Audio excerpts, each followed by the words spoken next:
Et salut! Alors dans cette vidéo, on va voir comment calculer un développement limité à l'ordre 2 d'une fonction à plusieurs variables. Alors nous, jusqu'à présent, on sait calculer le développement limité d'une fonction à une variable. Maintenant, on va du coup aller un petit peu plus loin avec plusieurs variables. Alors voici deux formules qui nous permettent de calculer ce développement limité. La formule de Taylor-Young, donc que j'ai écrite en bleu ici, et la notation matricielle que j'ai imprimée directement et qui est issue de ma fiche que vous pouvez télécharger, le lien est en description. Alors ce qu'il faut savoir, c'est qu'en pratique, la formule de Taylor-Young, on va pas vraiment l'utiliser, puisqu'elle est assez compliquée à mettre en place, étant donné que voilà, on a des différentiels, voilà, c'est assez long, tandis que, regardez, la notation matricielle, elle demande juste de calculer la jacobienne et la hessienne, c'est quelque chose qu'on sait très bien faire et qui va assez vite, du coup, et ben, en pratique, on utilisera plutôt la notation matricielle. Alors un autre truc qu'il faut savoir, c'est qu'il y a vraiment un lien à faire entre la formule de Taylor-Young et la notation matricielle, c'est-à-dire que cette différentielle-là, on pourrait l'associer à la jacobienne. Cette différentielle au carré, en fait, c'est une forme quadratique qu'on peut associer à cette hessienne-là, donc il y a vraiment un lien à faire entre les deux formules. Un autre petit truc à dire encore, c'est que on pourra jamais aller plus loin que l'ordre 2. Pourquoi? Parce que si vous analysez un peu cette formule, du coup à l'ordre 0 ici, eh ben, on n'a pas de dérivée. À l'ordre 1, on a la jacobienne, donc qui est la dérivée première. À l'ordre 2, on aurait la hessienne, donc qui est la dérivée seconde. Mais à l'ordre 3, du coup, il nous faudrait une matrice de dérivée troisième. On ne connaît pas de telle matrice. Donc du coup, c'est pour ça qu'en pratique, on vous demandera jamais de calculer un développement limité d'une fonction à plusieurs variables plus loin que à l'ordre 2. Alors du coup, je vous propose qu'on applique cette formule-là avec cette fonction, et on nous demande de calculer le développement limité donc, de cette fonction à l'ordre 2 en l'origine. Donc du coup, c'est parti. Alors pour gagner un peu de temps sur la vidéo, j'ai déjà calculé la jacobienne et la hessienne de cette fonction-là, pour aller un peu plus vite. Alors juste petite remarque par rapport à la hessienne, vous vous souvenez dans la vidéo précédente dans laquelle on avait vu comment calculer la hessienne, on avait dit que les antidiagonales étaient toutes pareilles, ce qui signifiait que ce terme-là, c'était le même que celui-ci, ce terme-là que celui-ci, ce terme-là, le même que celui-ci. Donc du coup, c'est pour ça que je me suis pas embêté à recopier les termes, j'ai simplement mis des petites flèches, ce qui signifie que, par exemple, ce terme-là, on va aussi le retrouver là. Alors juste avant d'appliquer la formule de Taylor-Young, il faut s'assurer qu'on puisse l'appliquer, et donc pour ça il y a quelques conditions. Il faut voir si la fonction elle est définie sur un ouvert, bah oui, étant donné qu'elle est définie sur R. Et est-ce qu'elle est de classe C2? Bah on voit du premier coup d'œil qu'elle est de classe C infini, donc du coup oui elle est de classe C2. Et donc pour pouvoir utiliser la formule de Taylor-Young, il faudra toujours vérifier ces deux conditions-là. Voilà, donc maintenant qu'on a tout expliqué, on va pouvoir commencer à appliquer. Alors si vous vous souvenez de la vidéo sur les développements limités pour les fonctions à une variable, ce qu'on faisait, c'est qu'on se demandait en quel ordre, bon là c'est l'ordre 2, c'est cette formule-là, et on se demandait en quel point, là c'est en l'origine. Alors l'origine, c'est quoi comme point? L'origine, c'est le point 0. Alors là, en l'occurrence, notre fonction, elle a trois variables, donc c'est le point 0, 0, 0. Et ce point-là, on va l'appeler A. Du coup, je peux écrire que A est égal à 0, 0, 0. Alors, on va aussi introduire un deuxième vecteur. Regardez, là, on a HK, là, HK, là, HK. Alors, ce vecteur, c'est un vecteur qui représente une petite perturbation. En fait, c'est un vecteur qui va être assez petit en norme, et il va également être de la même dimension que A, c'est-à-dire que là, il va être en 3 dimensions. Alors, ce vecteur, on peut l'appeler par exemple H, et il va être égal à H1, H2, et H3. Alors moi dans cette formule ici je l'ai appelée HK puisque cette formule elle est en 2 dimensions, mais évidemment on pourrait aller un petit peu plus loin et on pourrait aller en 3, 4, 5 dimensions. Donc du coup vous pouvez appeler ce vecteur comme vous voulez, là il s'appelle HK, là il s'appelle H1, H2, H3. Donc du coup je vous propose qu'on reprenne cette formule là et qu'on l'écrive dans le contexte de notre énoncé. Donc là on a notre fonction f.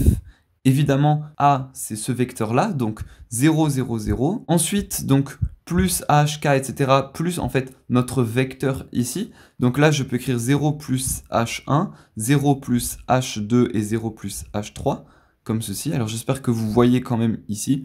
Et du coup, ça, c'est égal à quoi? Eh bien, c'est égal à, donc, f de A. Alors, f de A, c'est quoi? A, on remplace par 0, 0, 0. Donc, ça nous fait f 0, 0, 0. Ensuite, plus la jacobienne. Alors, la jacobienne, c'est quoi? Ben, c'est ça.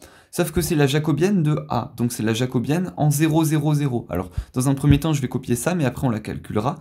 Donc, ça fait jacobienne de f en 0, 0, 0. Ensuite, ce vecteur-là, alors ce vecteur h, on peut également le voir un peu comme une matrice. Vous allez voir pourquoi après, mais je peux l'écrire ici en tout cas, donc h1, h2 et h3, comme ceci. Et ensuite, je peux ajouter le terme donc d'ordre 2, donc celui-ci, ce troisième terme, donc plus 1 demi. Et ensuite, on a hk ici. Alors, ce qu'il faut savoir, c'est que normalement, si vous voyez la formule dans votre cours, là, il y a un petit t, ce qui signifie que c'est ce vecteur transposé, cette matrice transposée. Alors moi, j'ai déjà transposé la matrice dans cette formule-là, c'est pour ça que j'ai pas mis le petit t. Mais si vous voyez un petit t, ça veut dire que c'est transposé. Et ça veut dire quoi? Bah, simplement, au lieu d'écrire ça sous forme de colonne, vous allez écrire ça sous forme de ligne. Donc du coup, on va prendre ce vecteur-là, on va l'écrire sous forme de matrice et on va tout mettre sous forme de ligne. Donc du coup, là, on a h1, h2 et h3 sous forme de ligne.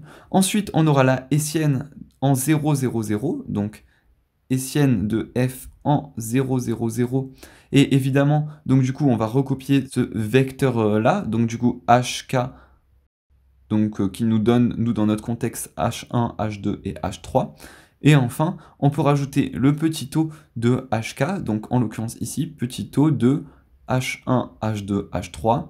Et évidemment, on met le tout au carré, comme ceci. Alors le carré, il va dedans, il est ici. Alors si vous ne comprenez pas bien ce petit taux, j'avais déjà fait une vidéo dessus, donc vous pouvez aller la voir. Alors c'est parti, on va d'abord calculer f de 0, 0, 0. Alors f de 0, 0, 0, c'est quoi? Donc f 0, 0, 0 est égal à quoi? Et bien là, en fait, simplement, on remplace x, y et z par 0. Donc on aurait 0 fois e puissance 0. Donc e puissance 0, ça fait 1, et 1 fois 0, ça fait 0. Donc f de 0, 0, on trouve 0. Ensuite, on veut calculer la jacobienne en 0, 0. Donc jacobienne de f en 0, 0, 0, c'est égal à quoi? Eh bien, en fait, c'est pas très compliqué. Il nous suffit de remplacer toutes les variables de la jacobienne par des zéros. Donc là, en l'occurrence, on aurait 0 fois 0 fois e puissance 0 fois 0. Donc on aurait 0. Là, pareil, on aurait 0. Et là, on aurait e puissance 0 fois 0. Donc e puissance 0, ça nous fait 1. Donc du coup, on trouverait 0, 0 et 1. Donc c'est ce que je vais écrire ici. 0, 0 et 1. Donc là, on a calculé notre jacobienne. Maintenant, on va calculer la hessienne de f en 0, 0, 0. Donc du coup, ça nous donne quoi? Donc étant donné que z égale 0, donc tout ça, ça vaut 0. Tout ça, ça vaut 0. Ça vaut 0 parce qu'on a un y en facteur. Là, pareil. En fait, on va se rendre compte que la hessienne, eh ben, elle s'annule partout. Alors, dans cette vidéo, tout s'annule, hein, mais ça peut très bien vous arriver qu'il y ait des termes qui restent. Donc, moi, j'ai fait le choix volontairement que tout s'annule pour aller plus vite sur la vidéo. Mais dans votre cas, il peut très bien y avoir des chiffres différents de 0 dans la hessienne et pareil dans la jacobienne. Alors maintenant, ce qu'il faut faire, c'est qu'il faut reprendre notre fonction et tout remplacer. Alors, du coup, c'est parti, j'écris notre fonction. Donc là, je ne recopie pas les zéros, j'écris directement h1, h2 et h3. Et ça nous donne quoi? Donc du coup, ça nous donne 0. Donc 0, plus la jacobienne donc, que je peux recopier. Donc 0, 0, 1 fois h1, h2, h3. Donc là, vous voyez, encore une fois, ce vecteur-là, on peut le voir comme une matrice. Hein. Donc du coup, on a ça, plus 1 demi de ça fois la hessienne fois ça. La hessienne, elle vaut partout 0, donc tout ce terme s'annule. Alors si jamais vous auriez eu besoin de le calculer, eh ben c'est simple, vous faites simplement un produit de matrice. Ça, normalement, vous savez également faire. Donc comme c'est pas l'objet de la vidéo, on va aller plus vite. Et on va pas faire. Du coup, ça nous fait 0, étant donné que tout s'annule, donc plus 0. Et je recopie le petit taux de H1, H2 et H3, et le tout au carré, comme ceci. Alors maintenant, on va quand même faire vite fait ce produit de matrice. Donc là, on a 0 fois H1, 0 fois H2 et 1 fois H3. Du coup, ça nous donne quoi? Ça nous donne, donc 0, je le recopie pas. Là, on avait H3, et là, on a 0, je copie pas non plus, plus le petit taux de H1, H2, et H3, et évidemment, on met le tout au carré. Et voilà, on a vu comment calculer le développement limité à l'ordre 2 d'une fonction à plusieurs variables. Alors j'espère que vous avez tout bien compris. Juste petit point de détail, vous auriez très bien pu faire ça avec la formule de Taylor-Young, et normalement vous auriez trouvé le même résultat. Mais en pratique, du coup, comme je vous ai dit, on utilise plutôt la notation matricielle pour aller plus vite. Donc du coup voilà, on a fini. Donc j'espère que tout a été bien clair. Si c'est le cas, vous pouvez lâcher un petit like, ça fait super plaisir. Si vous avez des questions vous pouvez les laisser dans les commentaires. Et nous, on se retrouve dans une prochaine vidéo. Du coup, à très vite.